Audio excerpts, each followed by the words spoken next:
Good morning. It's Monday, March the 3rd, first Monday of March. So glad. A little bit colder. Got really cold yesterday. It's supposed to be cold today and tomorrow. Then maybe we'll get some of those lovely temps that we had last week back. Looking forward to that.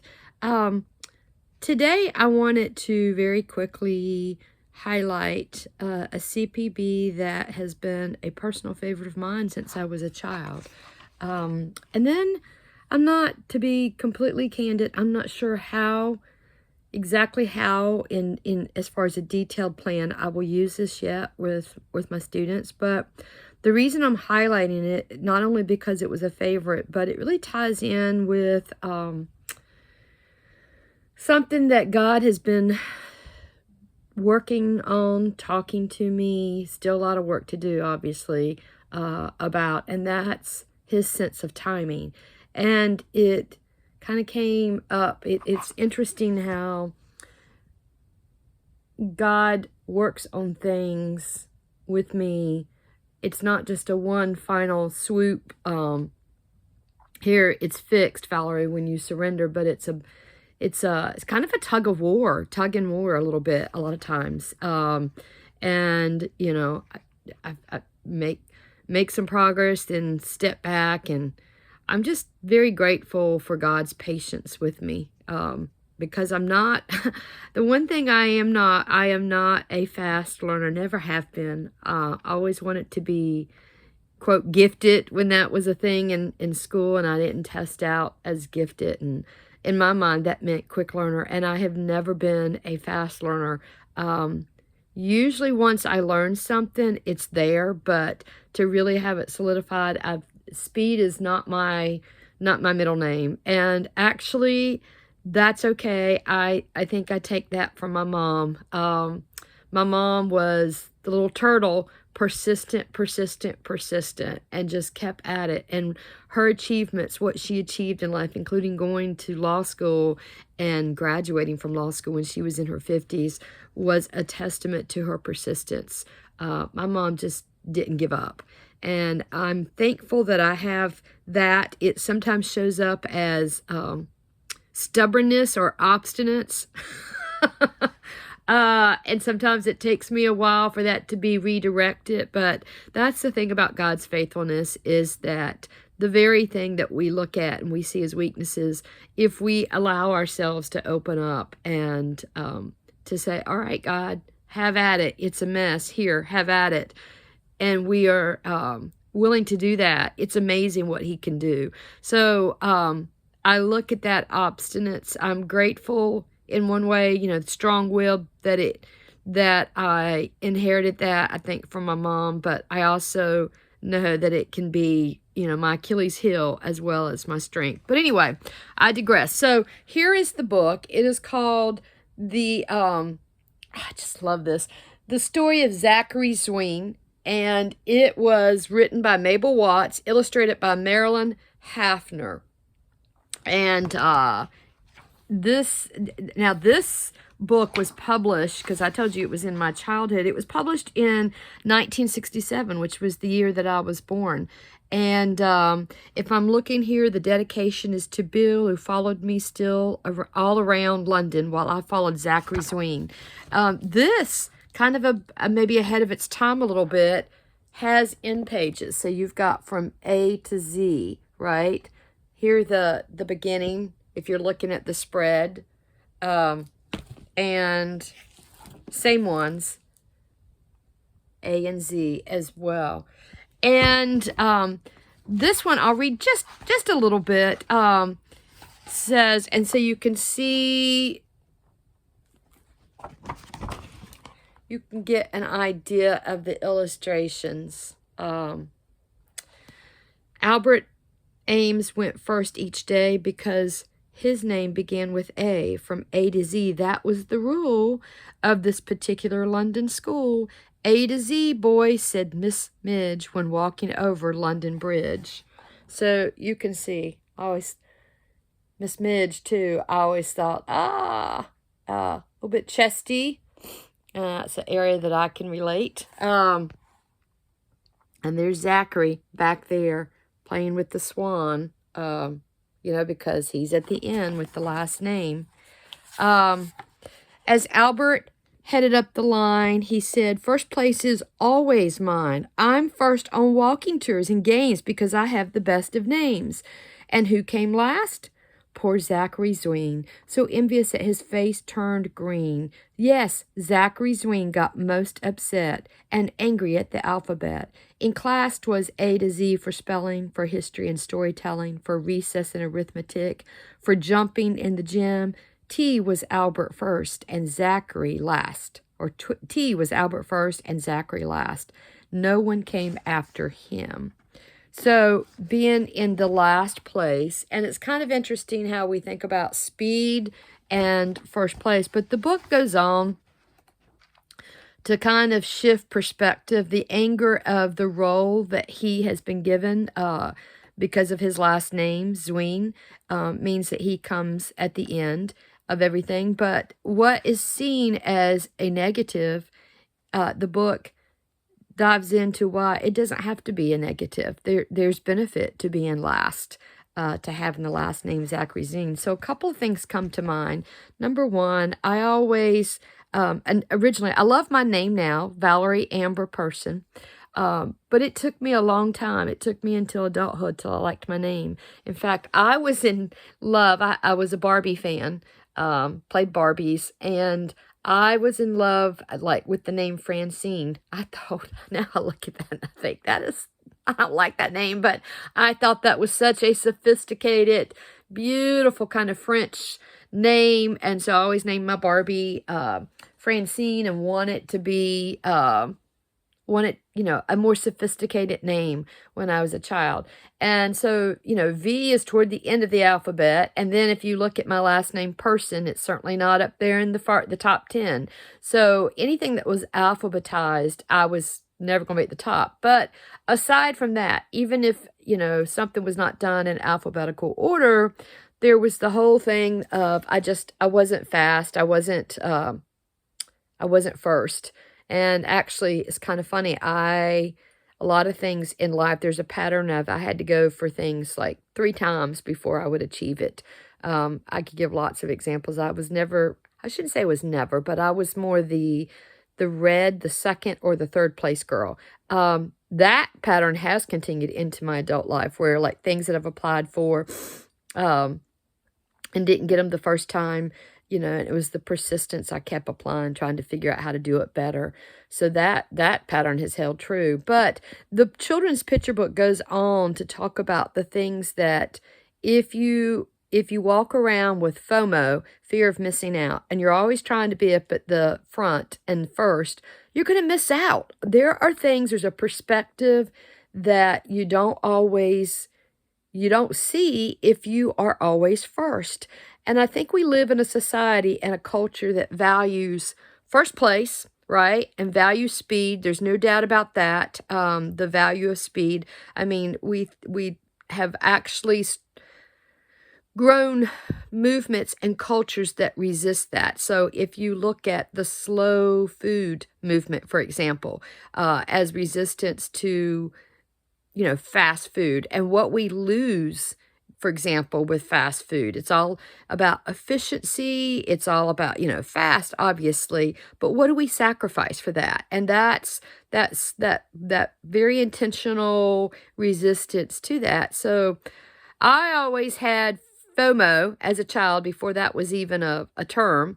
I was so worried I was going to miss out on something. My mom and dad used to tell the stories about me not going to sleep. Now, the ironic thing is that when I was first born, the first 18 months of my life, I slept like nobody's business.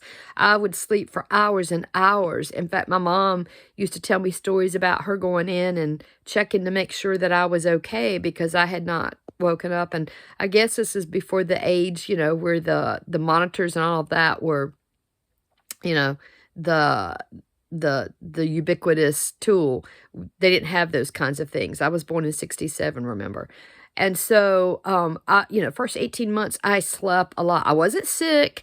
I needed sleep. And that's actually my body, even as an adult, I need more sleep than others. But when I got up to toddlerhood and more, I didn't want to go to sleep because I was scared I would miss out on something. Whether it was something that was on TV or, to hear what my mom and dad were talking about. Now, this is all before I have a brother, but that trait continued, fear of missing out. And so because of that, I think I was always trying to get to the top, to the first part. And a lot of history there. I'm sitting here going back through my mind thinking of stories about that. And so, what that meant when I was struggling and trying to be the best in everything. And I think that this book, one of the reasons I didn't understand it, I'm looking at it through a psychological lens now, and I didn't understand all of that then. I understood that Z was at the end of the alphabet, and that meant that he came last.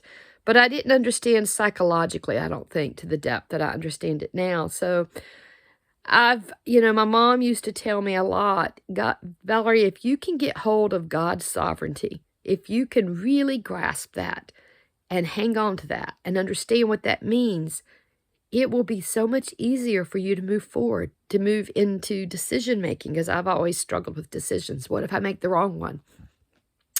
And so the whole thing about timing is really, God has been working on me the past couple of years in particular about that. So yesterday's sermon was timely as ever. God is always timely. Well, it started actually, before we got into the service, it started off with Bible study, or Sunday school rather, and our lesson was set in the book of John. The last gospel, John chapter 2 specifically, and where Jesus and his mother are at a wedding in Canaan, and they run out of wine. And so that whole bit there, Jesus' mother, Mary, goes to Jesus and is like, they've run out of wine. And what I didn't realize, a couple of things I learned in Sunday school, I didn't realize, for one, that weddings were more than one day. They could last several days. And a lot of times, too, I also learned that Tuesdays were really great days in Jewish culture at that time, because 2 for Tuesday kind of thing, double the richness. And if you go back and you look at Genesis on I guess that would be the third day technically, because Sunday was the first day in the Jewish calendar of the week. So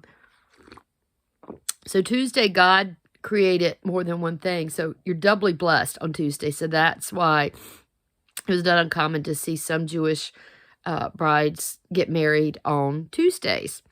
And so I love that idea again of God's timing and not our own. And so we had a lot of discussion about that. We talked about when we value God's timing above our own sense of urgency. And wow, did that register, because I am one to come up with ideas and then I want to work on them. I want them to happen then. And so the whole thing about God's timing and God working on me to say, instead of going and trying to make this happen and spinning your wheels in that respect, turn to me, look to me, ask me, converse with me, and then let me decide the timing, because my timing is always better. My timing is always better than yours, Valerie.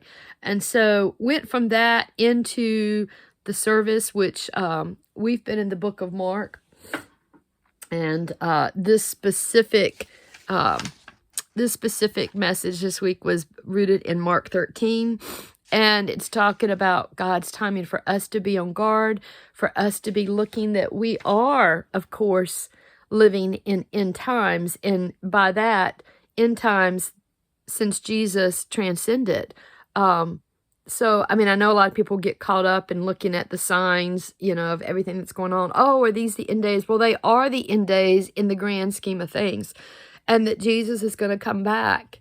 And we're not going to know when he's coming back. So we need to be living each day, each minute with that in mind. And it doesn't matter what your vantage point is. Even if you are a Zachary Zween, and that means that you come at the end. That is the role that God has for you. Nothing is by mistake. Nothing is by coincidence. So I was just thinking about all these things kind of coming to a focal point this morning, and I love it when there are overlaps. And so I think I will use this in my class. I'll take out, of course, I won't dwell on the spiritual lessons for that with my students, but I will talk for sure about, when we think that we should be at the front and when at the end, what does that mean? And if we start embracing that and look at, where does God have me?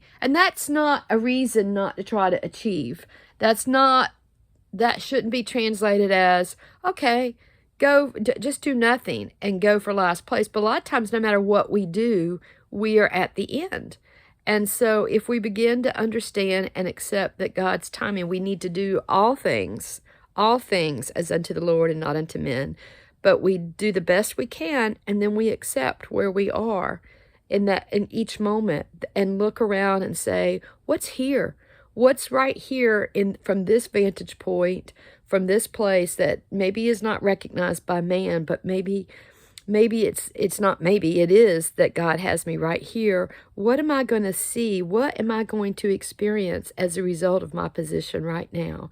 And so it's a little bit refreshing, because I think of it as kind of pushing back against this idea that I always have to be competing. And, yeah, I'm not going to lie. There are times in my life that I want it to be the rabbit or the hare instead of the turtle. But today is a day where I'm just embracing and saying, you know what, God, you gave me a shell. You gave me, the features of a tortoise.